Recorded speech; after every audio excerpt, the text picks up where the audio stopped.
Gente, eu voltei. Aconteceu alguma coisa, alguém me ligou na conversa e eu não conseguia mais me conectar. Maria José, você consegue voltar? Mandar a sua solicitação novamente? Tá, eu vou. Desculpa, gente, eu tive que encerrar.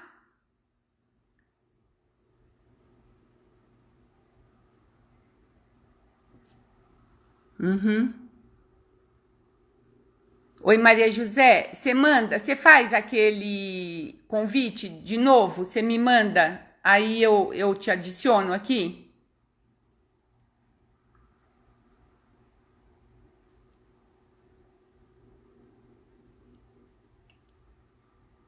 Oi, Maria José, tô te aguardando. Oi, sou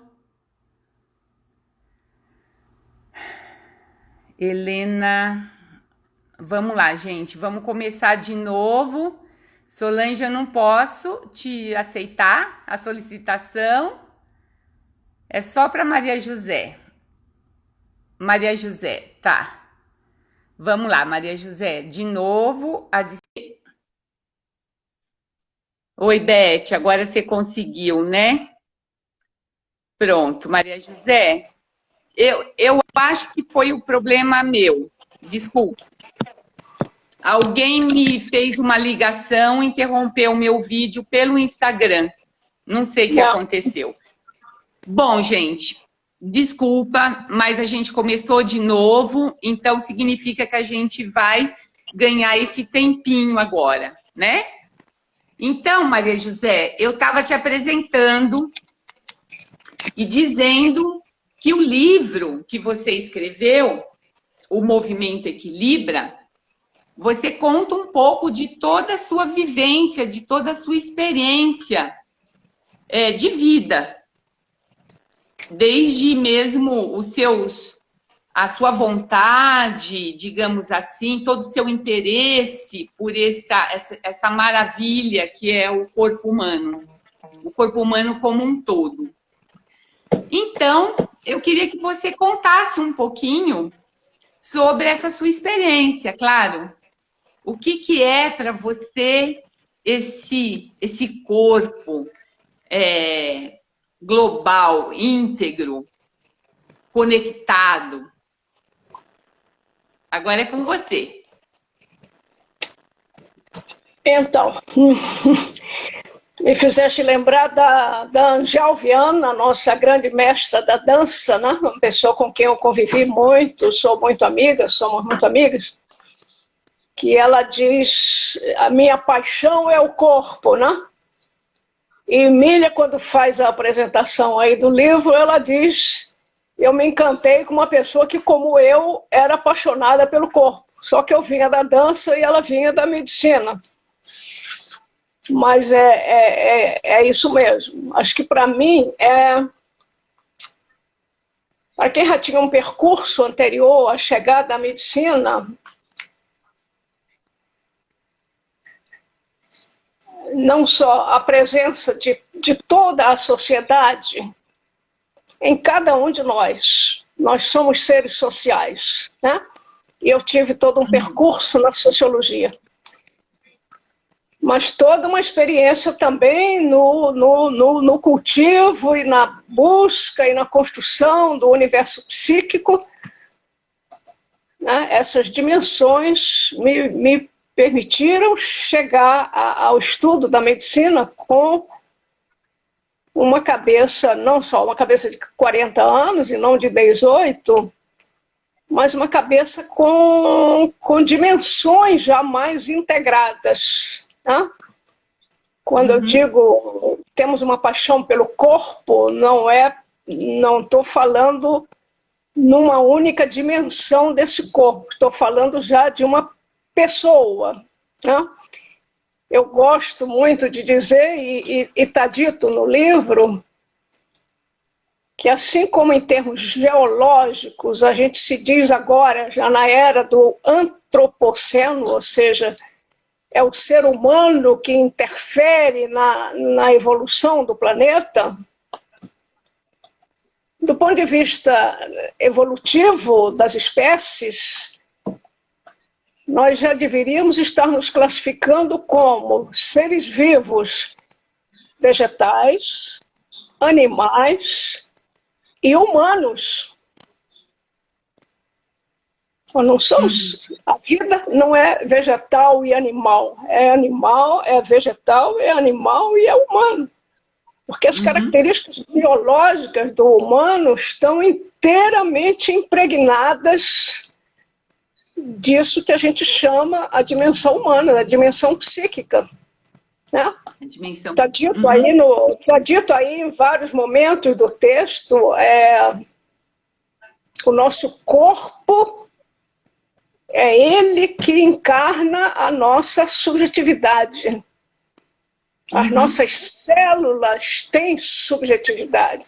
Né? As nossas células fazem escolhas.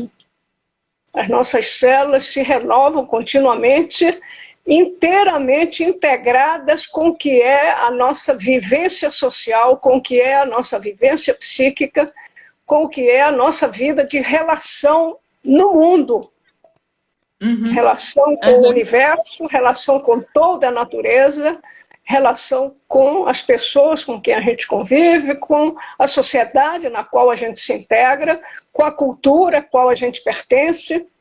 Então, tudo isso está presente nesse corpo. Né? Eu não gosto nada da divisão que muitos fazem da distinção, melhor dito, que muitos fazem entre corpo e soma, como se o corpo fosse uma expressão só para o corpo físico e o soma é que significasse o corpo vivido. Não. No humano, o corpo é sempre um corpo vivido. Vivido. Ainda dentro do útero, o nosso ser, que ainda está em formação, ele já tem história. Ele já traz a história dos nossos pais. E já traz a história dos nossos antecedentes, dos nossos antecessores. Então, é a história que nos constrói. E essa história não está vestida no corpo. O corpo é também essa história. Entendeu? Então, é nesse sentido que a gente tem... E aí... É nesse sentido que a gente tem uma unidade. Nós somos um ser, né, que eu refiro no meu texto, biopsicofísicos. Nós não somos, né, biopsicofísicos. E Maria José, estamos sempre em construção. Nós estamos sempre em construção. Nós estamos sempre em construção e daí é que vem a minha expressão para falar da nossa busca nessa construção. Aí é que vem a expressão que eu acabei adotando para o meu trabalho de equilibração corporal. É lindo isso. Fala um pouquinho. Fala um pouquinho da equilibração. O que isso quer dizer? Eu comparo muito saúde a equilíbrio, ou identifico muito saúde como um processo de equilíbrio. Mas equilíbrio não é um ponto de chegada, equilíbrio não é uma coisa estática. Agora eu consegui o equilíbrio. Não. A gente se equilibra e se desequilibra no momento seguinte, né? Eu brinco muito com a expressão, a vida é um jogo de desequilíbrios. A gente está sempre na corda bamba. A gente está sempre buscando, está sempre se reequilibrando. É por isso que eu não falo em equilíbrio corporal, e sim adotei o neologismo equilibração corporal, equilíbrio em ação, equilíbrio em permanente processo. E a nossa saúde nada mais é do que a busca desse equilíbrio. É esse processo constante, dinâmico, de busca de equilíbrio. Por isso, equilibração corporal, que é a referência que eu acabei adotando para o trabalho que eu desenvolvi. Sem que isso signifique uma metodologia diferente. Isso é muito importante. Na época que eu trabalhava, o Emília até em algum momento faz esse questionamento aí no texto, afinal, a equilibração corporal é um novo método de trabalho? Não, absolutamente. Eu sempre dizia que não estava vendendo uma coisa nova na praça, não tinha um novo peixe para vender. O que eu queria era compreender o corpo humano, compreender o ser humano em sua profundidade, sem desligar nem um pouquinho a profundidade do ser humano de todos os processos físicos, de todos os processos químicos, sabendo que nós somos seres biopsicofísicos. Então, e aí a equilibração corporal inclui toda essa unidade, né? E você tem uma frase do livro que você diz assim: o trabalho terapêutico que não dialoga fica pela metade. É muito bonito isso. Uhum. Esse é um dos aspectos que a gente cultiva aí na nossa conversa, no sentido de que, para mim, tudo é relação. Quando você mergulha no corpo, o corpo é um grande livro de filosofia, na verdade, tá? É o melhor livro de filosofia que existe.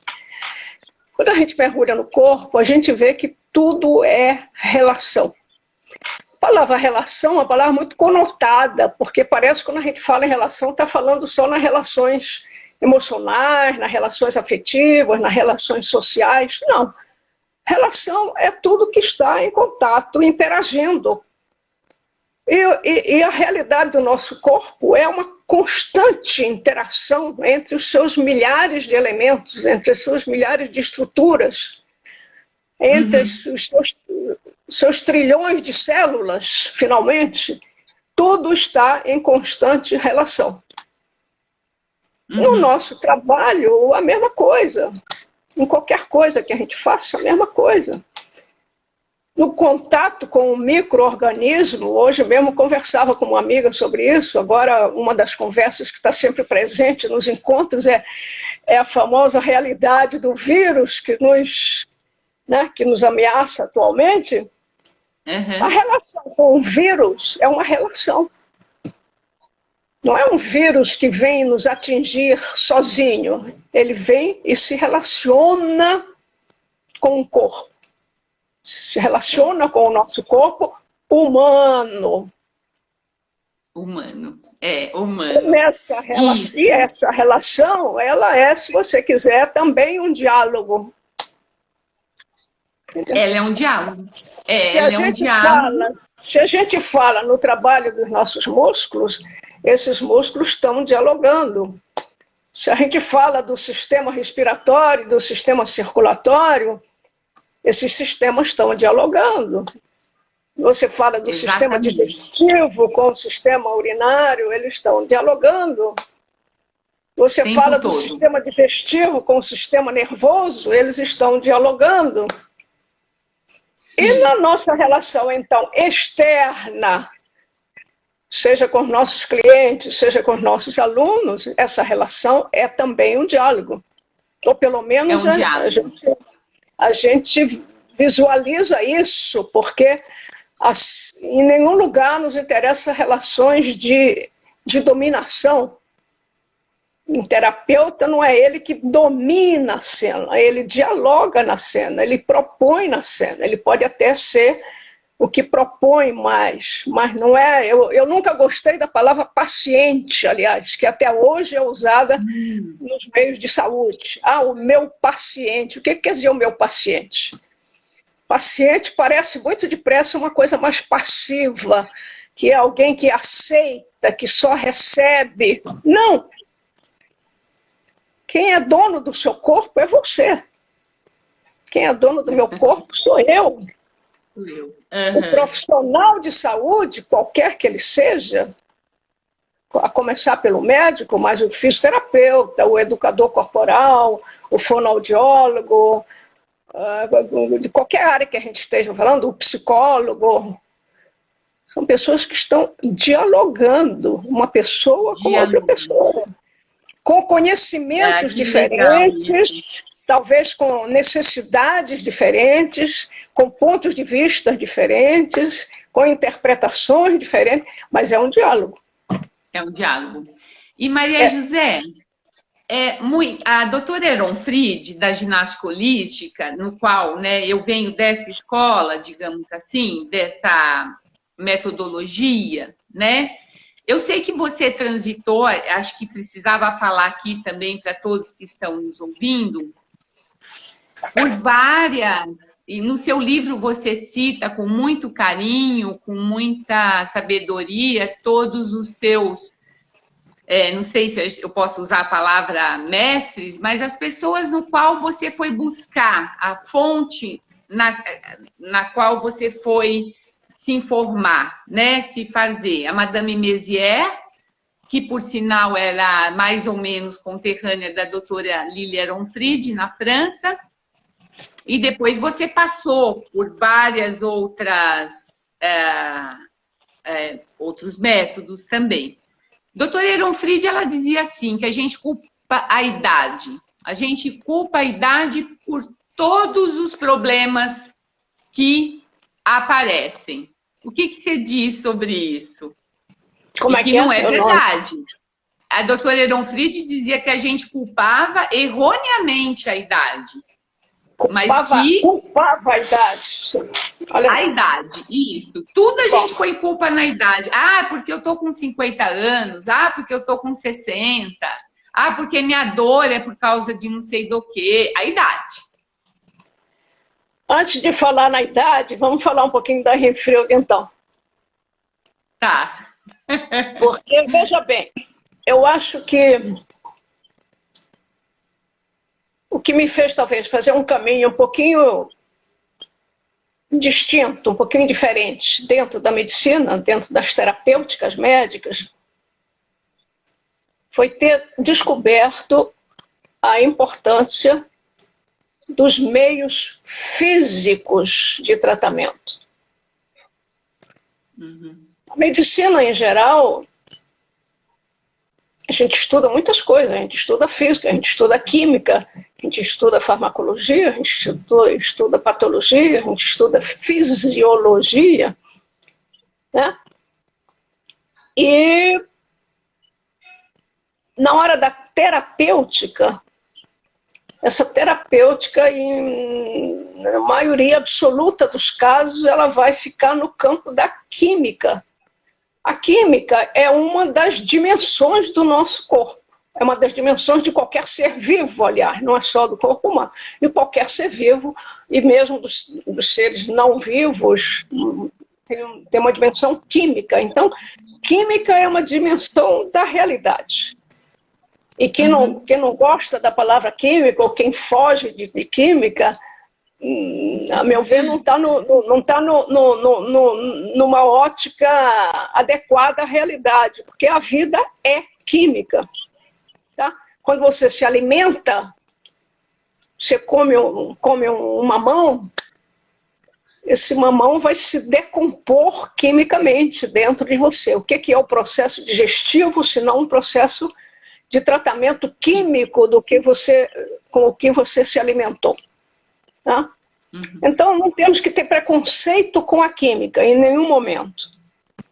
No entanto, o que o estudo de medicina foi me levando a ver muito cedo é que, assim como existem os meios químicos para ajudar, para tratar, existem também os meios físicos. Tá? Meios físicos das mais diversas naturezas. Se você faz uma aplicação de gelo, você está fazendo um tratamento físico. Se você faz uma aplicação de calor, você está fazendo um meio físico. Se você faz uma massagem, você está trabalhando um meio físico. Né? Se você põe um gesso, você está tratando por um meio físico.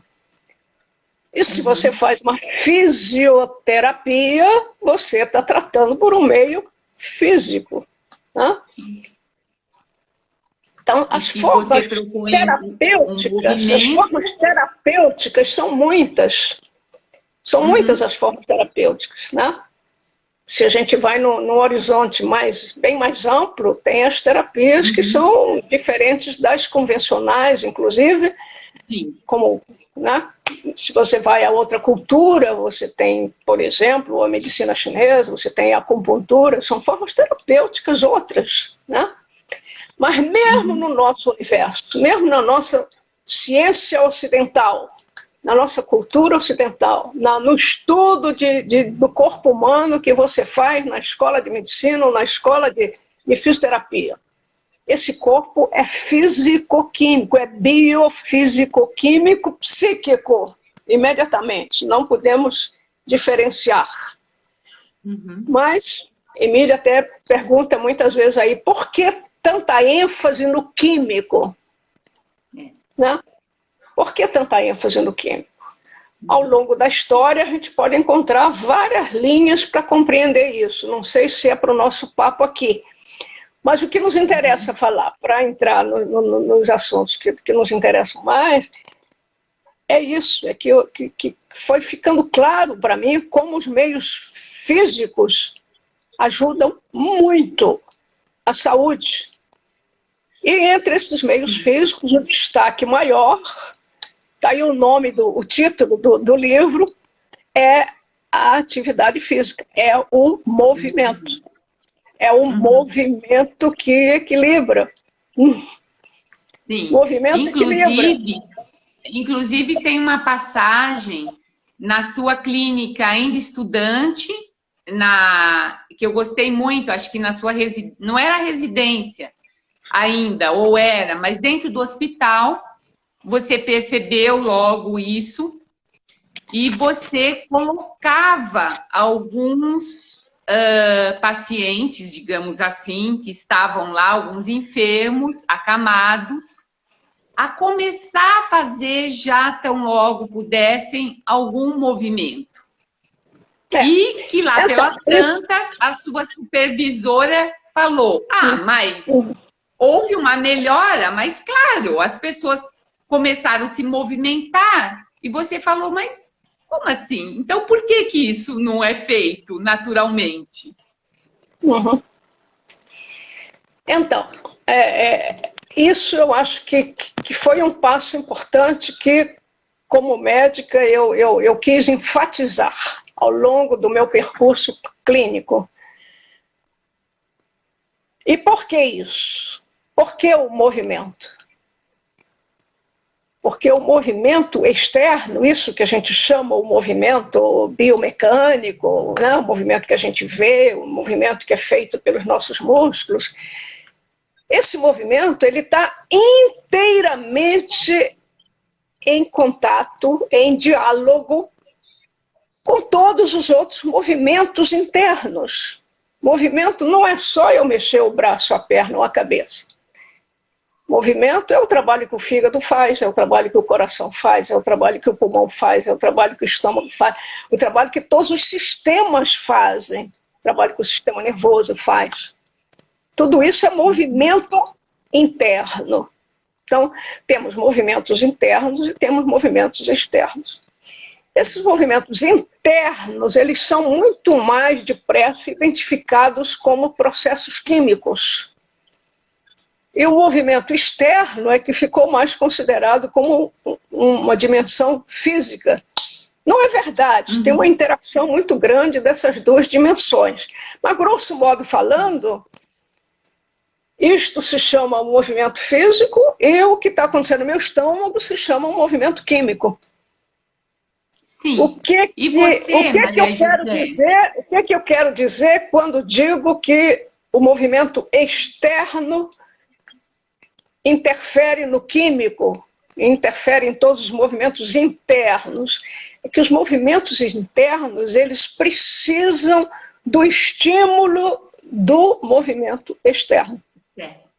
Sim. Movimento externo, ou seja, o trabalho muscular no nosso corpo, ele é indispensável para a boa função de todos os outros sistemas.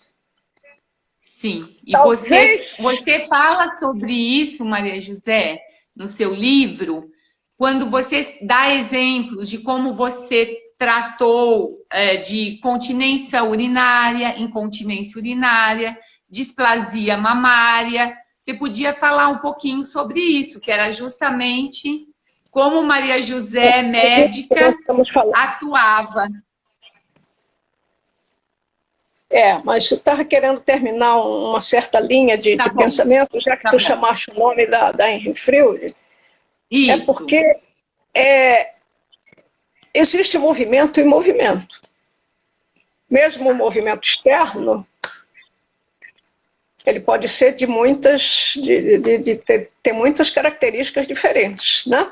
Se a gente fala em ginástica hoje em dia, que é uma palavra tão usada, tão comum, existem ginásticas diferentes, que vão acentuar mais um aspecto ou mais outro, né? Então, que movimento é esse que soma mais depressa, que estimula mais depressa o equilíbrio, que provoca mais depressa a equilibração? Certo. E é aí que a gente vai chegar nas nossas autoras tão importantes para a nossa vida e para o desenvolvimento do nosso trabalho, né? E não resta dúvida, eu digo sempre que temos uma dívida de gratidão permanente com a Thérèse Bertherat.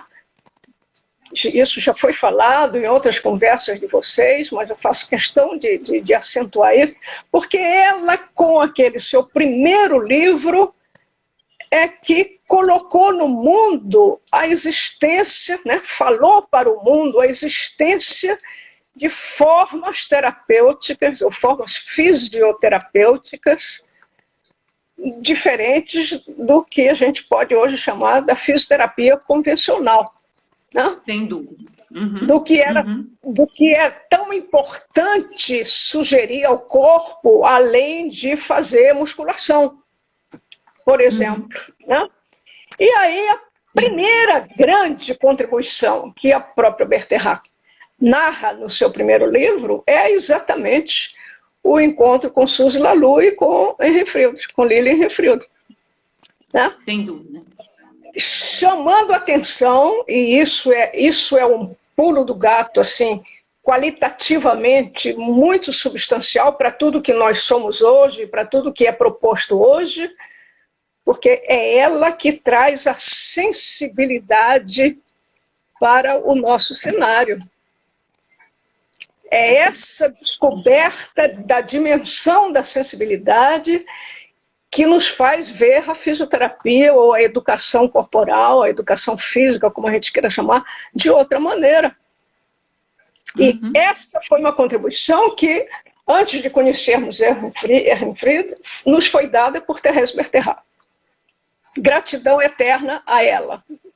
Tá? Sim. Ela conta lá o seu percurso até que ela chega a Mézières, a Françoise Mézières, com a qual ela acaba se identificando mais e acaba, né, definindo o seu trabalho muito pela linha, pela proposta da Mézières.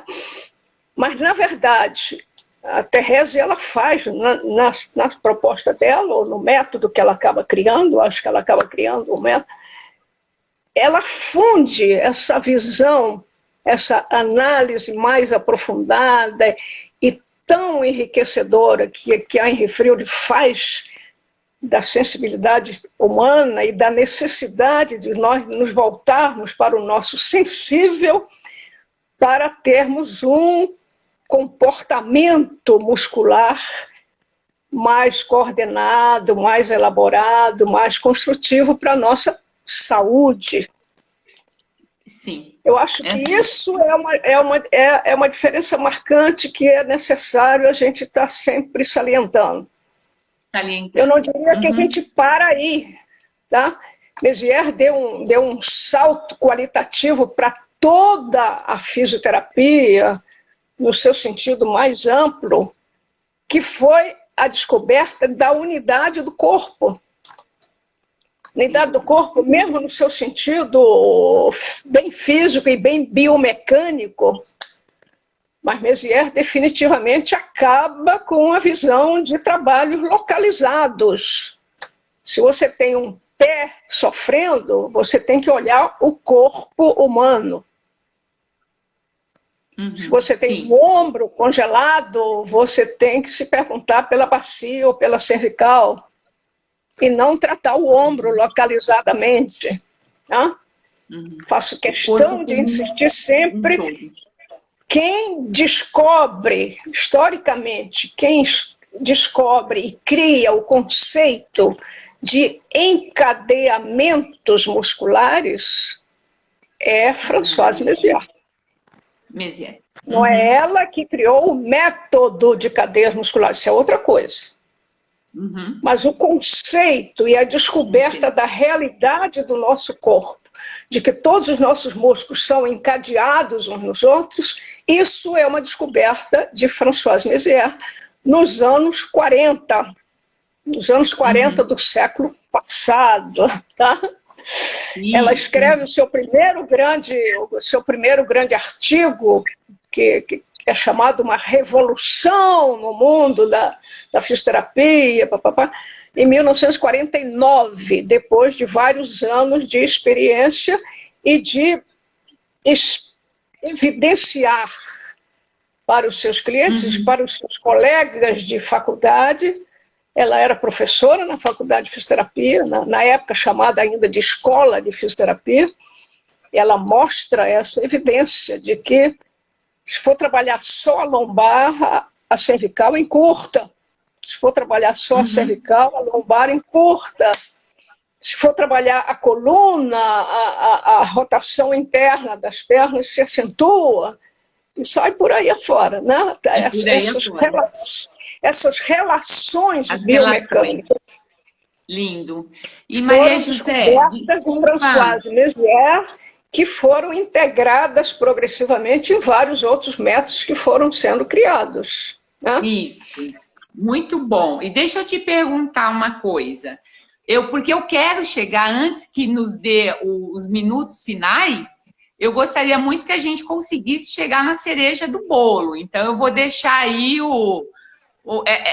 essa cereja aí. Peraí, viu, gente? Mas tem uma coisa muito legal que você escreveu e que todo mundo fala hoje em dia sobre respiração, né? Porque todo mundo fala, não sabe respirar, você tem, enfim, um monte de coisa. E tem uma frase sua que eu adorei, que você escreve assim: a respiração não se educa, se liberta. Lindo. Essa frase não é minha. Essa frase não é minha. Essa frase eu repito muitas vezes. Eu a adotei como fazendo parte do meu código. Mas é uma frase que vem da Henry Freud, em última análise. A Carol Spides, no livro dela, que usa e abusa dessa frase. Que linda! A Carola, justamente. Se educa, se liberta. Mézières dizia a mesma coisa. Mézières dizia a mesma coisa. A descoberta de Mézières foi um pouquinho mais longe, porque ela trabalhava os mecanismos respiratórios em função da postura de todo o corpo. E ela foi a primeira a dizer: o diafragma faz parte de todo o jogo postural. O diafragma não é só um músculo respiratório. Quando eu estou trabalhando a respiração, eu não estou trabalhando quando eu estou trabalhando com as estruturas respiratórias, eu não estou trabalhando a respiração. Eu estou querendo trabalhar a postura, e é esse conjunto todo que libera a respiração. Tá? Sim, o que a fisioterapia mais tradicional, durante muito tempo, insistiu muito, por exemplo, no fortalecimento do diafragma. Ora, hoje a gente tem certeza que o diafragma é um músculo que vive quase que constantemente amarrado, preso, restrito, né? Fazendo alterações na nossa biomecânica, né? Já que o diafragma é também um músculo postural, e fazendo, claro, repercussões na nossa respiração. Para isso, né, para melhorar a respiração, a gente não tem que inspirar fazendo força. Se tivermos que dar um estímulo maior, é para a saída do ar, não é para a entrada do ar. Aí eu trago sempre como imagem para a gente a canção do Gilberto Gil, quando diz um copo vazio. O que ele diz? Um copo vazio está cheio de ar. Não? Verdade. Se você esvazia os pulmões, o ar vai preencher. Qualquer espaço vazio é preenchido pelo ar.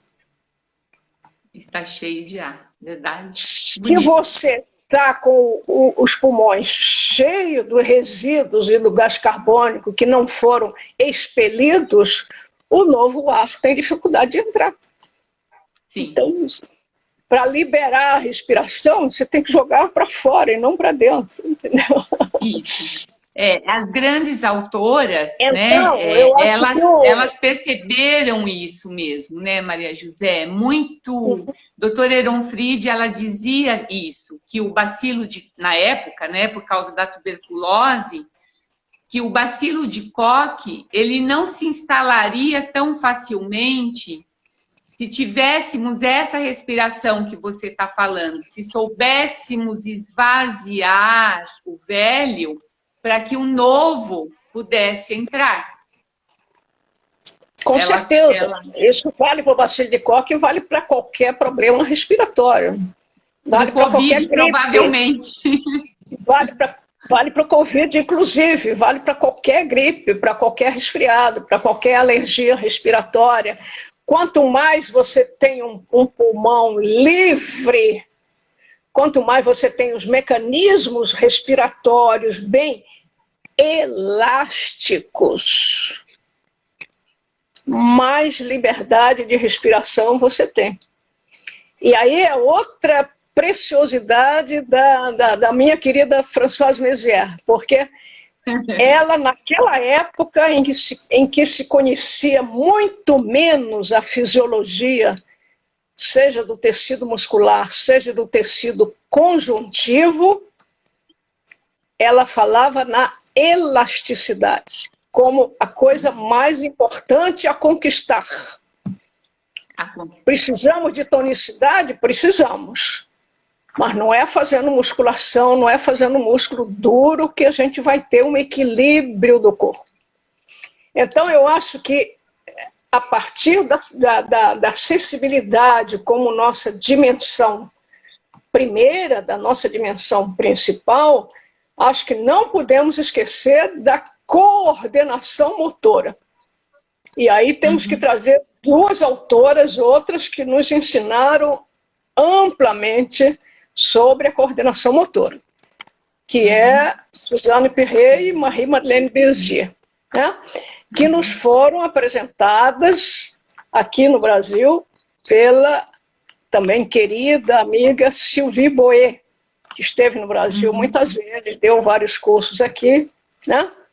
E nós temos aqui no Brasil, para não ficarmos falando só em nomes do exterior, nós temos no Brasil a Ângela Santos, a quem nós devemos muito, porque ela está nos ouvindo. Ela traduziu livros excelentes e traduziu excelentemente. Eu me lembro que eu estava sendo convidada para traduzir a coordenação motora, justamente, e eu não me sentia capaz, como tradutora, de fazer isso, mas já adotava nos meus grupos de estudo o texto em francês e fazia minhas pequenas traduções, quando, de repente, aparece o livro da Ângela. Isso foi uma contribuição fabulosa. Mas uma outra contribuição fabulosa, com um nome muito importante, que nós não podemos esquecer aqui, é do Marcel Bienfait, que também foi trazido e foi muito representado no Brasil pela Ângela, né?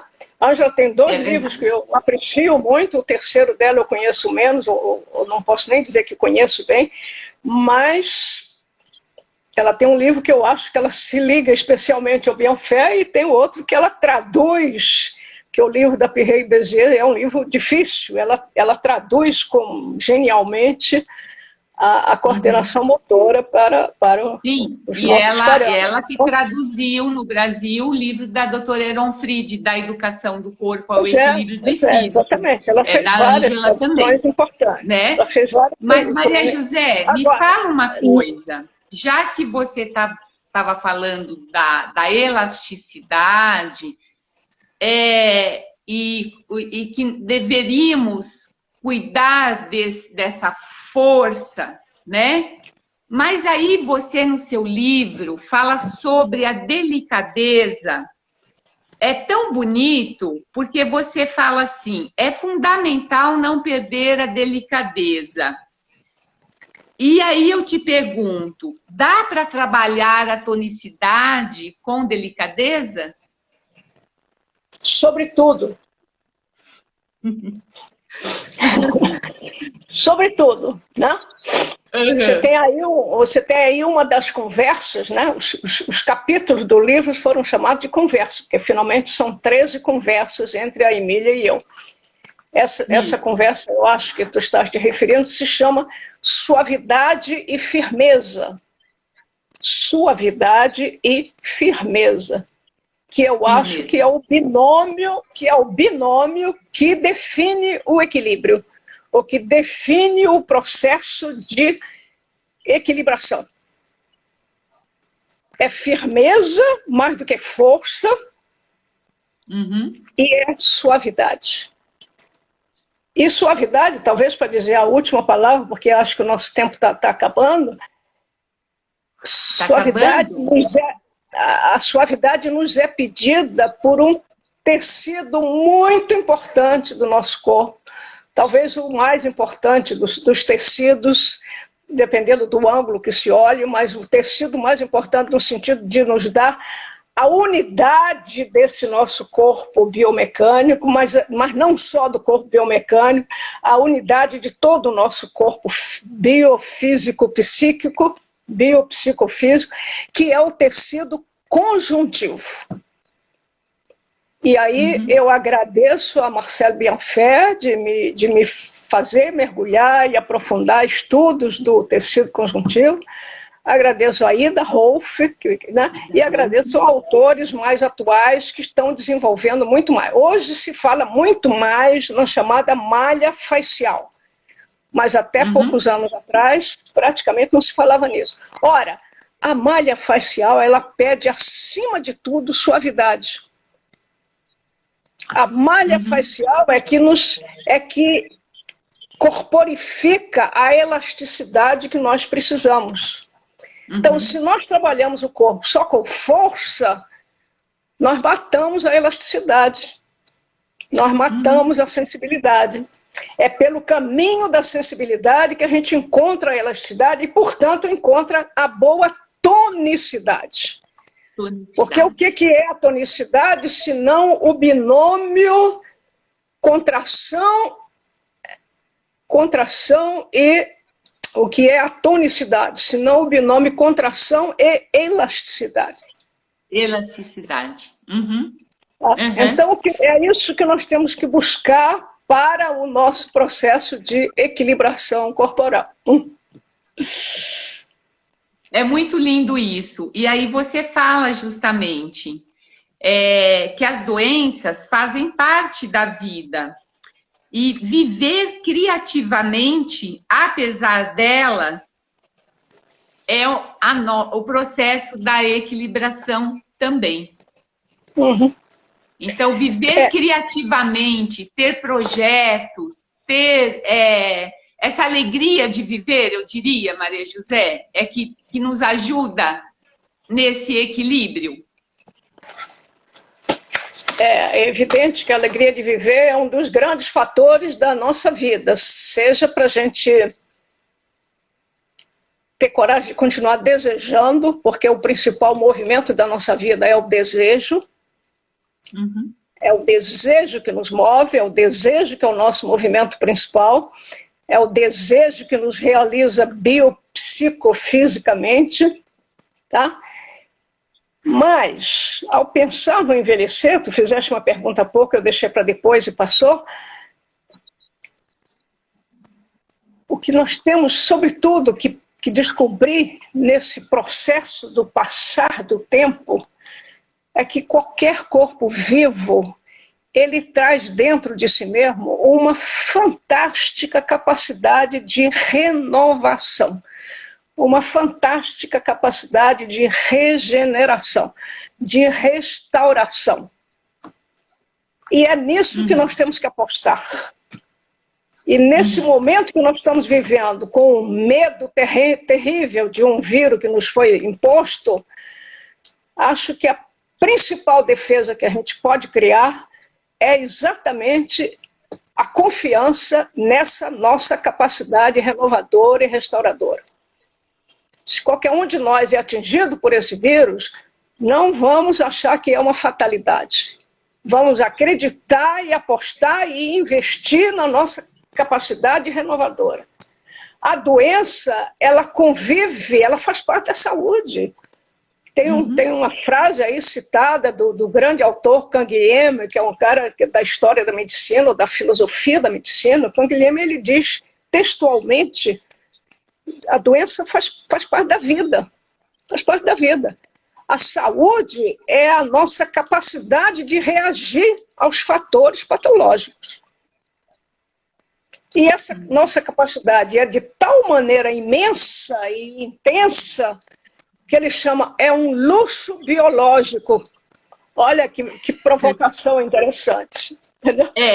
Muito nós somos um luxo biológico, mas nós muito depressa tomamos uma atitude de nos submetermos às coisas. Não vamos esquecer que vida é relação. Muito interessante. E aí, Maria José, se a gente ainda tiver um tempinho, a gente vai voltar, né? Mas, enfim, eu convido todos que estão aqui a buscarem o livro, como eu estava falando logo lá no começo, porque tudo isso tá bem falado, são 13 conversas, como a Maria José falou com a Emília, muito, muito gostosas.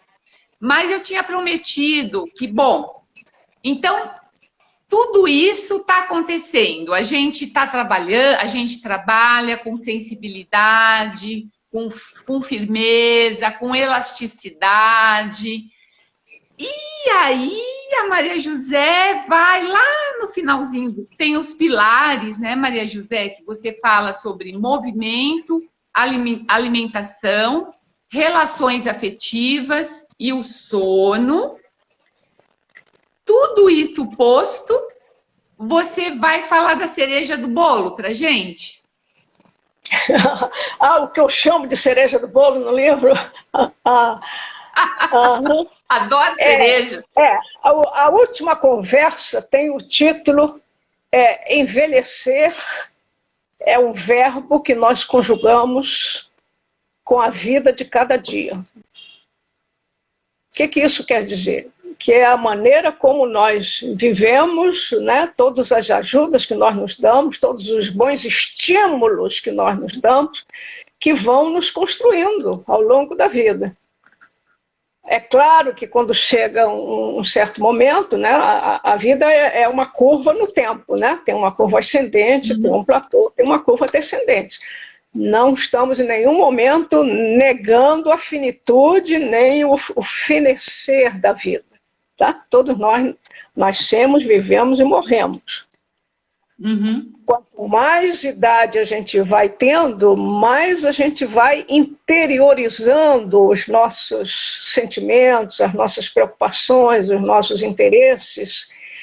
Essa sensibilidade que a gente já falou tanto, ela vai ficando cada vez mais cultivada se a gente faz esse caminho, né? E a harmonia interna, a harmonia externa que a gente tanto procura, tem também uma equivalência com uma harmonia interna. E chega o momento em que eu cultivo muito, já dizia isso aos clientes que já tinham dado outros passos na sua consciência corporal e no assumir do seu próprio processo de saúde, de que a meditação pode ser, acho que é isso que tu queres falar, né? Que a meditação pode ser a cereja do bolo do nosso processo de envelhecer. Né? Por quê? Porque a meditação exatamente nos ajuda a estarmos cada vez mais conosco mesmos. Nos ajuda cada vez mais produzirmos, elaborarmos, cultivarmos esse equilíbrio interno, esse diálogo interno. Né? E nos ajuda também a ter um diálogo cada vez mais harmonioso com o mundo externo, com as pessoas, com a natureza, com o universo. Com as limitações que vão surgindo, a gente pode encarar essas limitações das maneiras mais variadas, né? Mas o que a gente precisa cada vez mais é conviver bem consigo mesmo. E isso, para mim, é o grande objetivo da meditação. Tá? O livro tem algumas páginas sobre isso e seria assunto para uma conversa inteira, se for o caso. Inteira, claro. Mas realmente eu acho que a meditação é um processo que deve começar muito cedo, não pertence à idade mais avançada, não. Deve, quanto mais cedo começar, melhor. Porque a meditação vai nos ajudar exatamente nessa construção do equilíbrio, nesse diálogo do nosso com o mundo e no diálogo das nossas estruturas, das nossas dificuldades, dos nossos sentimentos, porque tudo isso constrói ou destrói a nossa saúde. Nossa saúde está inteiramente intrincada com isso, né? É, verdade. E, bom, a gente ainda tem tempo, Maria José, porque não deram o sinalzinho, vai acabar, vai acabar. Não, a gente ainda tem, olha, eu acho que a gente ainda tem uns 10 minutinhos. Opa, Maria José, então vamos lá. Maria José, o corpo é sábio? O corpo é? Sábio. O corpo é sábio. O corpo tem condições de ser sábio. Ele tem capacidades para ser sábio. Tu cultivas essas capacidades ou não? Tá? É uma escolha. O que eu acho importante nós termos certeza é na capacidade dele.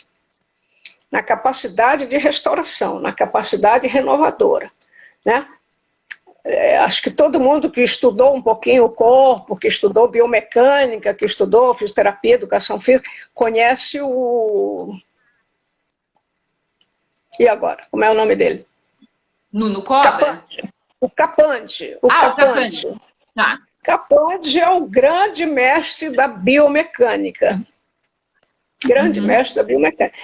Né? Estudou, tem 3 volumes das nossas articulações, muito bem estudadas, muito bem traduzidas. Né? Todos nós estudamos Capandi. Aos 80 anos, o Capandi escreve um livro novo que está traduzido no Brasil, para mim é surpresa, mas já está traduzido há algum tempo, onde ele mesmo se pergunta se ele não exagerou no lado mecânico das nossas estruturas. Ele pergunta, o que é biomecânica? O que é biomecânica? E eu lembro que já há muito tempo nós temos uma outra autora aí que nos ajuda muito a compreender o corpo e compreender todos esses processos que a gente está conversando. Nós realmente somos privilegiados de termos uma quantidade de mestres muito grande. Então, eu estou me referindo agora a Godelieve Denistra, né? Criadora do ótimo método GDS, Godelieve Denistra. A Godelieve, ela já chamava muita atenção no seu trabalho Ivaldo Bertazzo, que é muito representante dela aqui no Brasil, ele, acho que tem até num texto dele também essa observação, que para mim sempre foi uma preocupação. Nós somos mecânicos, sim. O nosso corpo é mecânico, sim. Só que nós não somos só mecânicos. A nossa mecânica é diferente da mecânica do automóvel. Né? Uhum. No entanto, o que o Capandi chama atenção, mais do que tudo mais que eu quisesse pôr aí dentro, né? Como toda a vida psíquica, toda a nossa subjetividade, todos os nossos sentimentos, tudo isso está na biomecânica. Piaget e Bézier dizem que todos os nossos gestos são carregados de psiquismo. Uhum. Uhum. Todos os nossos gestos são carregados de psiquismo. Mas o Capandi, ele diz o quê? Nós somos biomecânicos. E ele bota o bio com letras desse tamanho. Para dizer, o mecânico da vida é completamente diferente da mecânica industrial.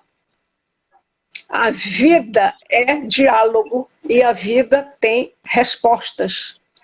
E a vida tem essa capacidade renovadora permanente. Ele insiste muito nesse último livro, que se chama O que é a biomecânica, exatamente. Né? Uhum. Uhum. E aí ele diz, ao contrário do que muitos pensam e que muita fisioterapia acredita e que muitos livros já escreveram, as nossas articulações, elas não se desgastam com o uso. Elas não se desgastam com o uso. Elas se renovam com o uso. Elas se desgastam com o abuso.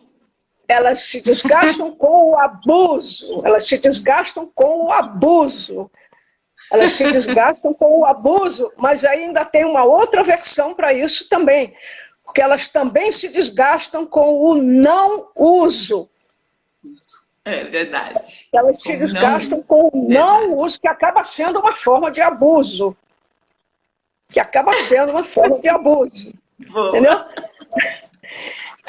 Eu conto uma historinha no outro escrito que eu tive aí há um tempo atrás, de uma pesquisa sobre longevos e coisa, e uma senhora de 103 ou 104 anos, que nadava, que montava cavalo, que papapá, que dentro de casa cuidava da casa, cozinhava, papapá, e o cara pergunta a ela, mas por que você faz isso tudo? Como você consegue fazer isso tudo? Ela diz, eu estou muito velha para não fazer. Que lindo, né? É isso aí. Isso é muito lindo. Isso para mim é um lema. Eu estou muito velha para não fazer. Para não fazer, é. E o Nuno Cobra tem uma coisa que vai dizer a mesma coisa, né? Alguém pergunta a ele, mas quanto tempo eu vou ter que fazer esses exercícios, essa atividade?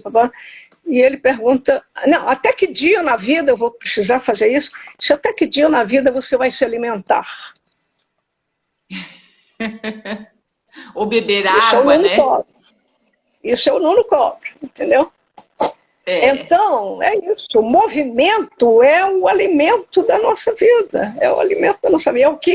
É um alimento que eu identifico como o estímulo principal que nós damos ao nosso corpo. Eu distingo sempre que nós podemos tratar o nosso corpo com estímulos ou com agressões. E a vida está constantemente nos agredindo ou está nos estimulando. Os estímulos nos constroem, nos levam para frente e para cima. As agressões realmente nos agridem e podem nos patologizar, né, se a gente não tiver as respostas adequadas. Então, o que nós precisamos é de bons estímulos. Os idosos precisam de mais estímulo do que durante a vida outra toda. Quanto mais idoso, mais estímulo precisa. Então, de alguma maneira, quanto mais idoso, mais movimento precisa. Acho que é por aí, entendeu? Acho que é por aí. Nós temos que estar sempre nos dando novos estímulos. Muito bom, muito bom. Eu não consegui. Teve tanta gente, Maria José, mas assim, eu não consegui seguir. Eu não consigo seguir comentários e conversar com você e prestar atenção naquilo que você está nos dizendo.